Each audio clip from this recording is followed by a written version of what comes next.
Now we have part 2 of our series examining how local detectives are turning the tables on child sexual predators. 8 News anchor AJ Legault has details.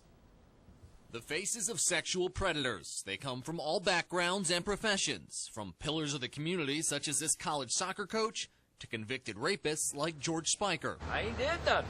Even daycare workers. Not making any comments right now. But they all do have one thing in common. They're online, looking to victimize children right under their parents' noses. That internet is nothing different than a door to your home, and if you don't scrupulously guard whom your child makes contact with or who makes contact with your child, then your child's vulnerable. That's where the Louisa Child Safety Initiative, otherwise known as their CSI team, comes in. Detective Patrick Siewert poses in cyberspace as a young girl. It can be a matter of just a couple minutes, and some solicitations will occur. That's just what happened in the case of Howard University soccer coach Joseph Oko. Very early in the conversation, he says, "Cute, I'd meet you." Deputy Prosecutor Rusty McGuire walks us through the evidence in the Oko case. We can't show you much of the chat log. Very explicit. Just 2 hours after meeting who he thought was a 13-year-old girl online, Oko traveled from Arlington all the way to Louisa. He had 2 different brands of condoms.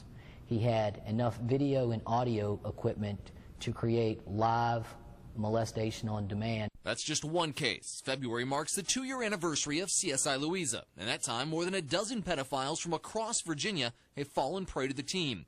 We went undercover with them for a takedown of a man convicted of raping his child's babysitter back in the 70s.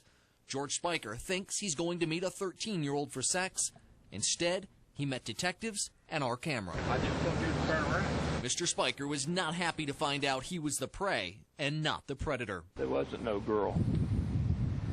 It was a sheriff playing a game that he's doing to a lot of people and ruin their lives. A jury has recommended Spiker be sentenced to 100 years behind bars, a record sentence in Virginia for this type of crime. There's nobody getting breaks for this sort of thing in Louisa County. It's a tough message, but unfortunately, a necessary one. I think the threat from online predators is only going to increase as time goes on. AJ Legault, 8 News.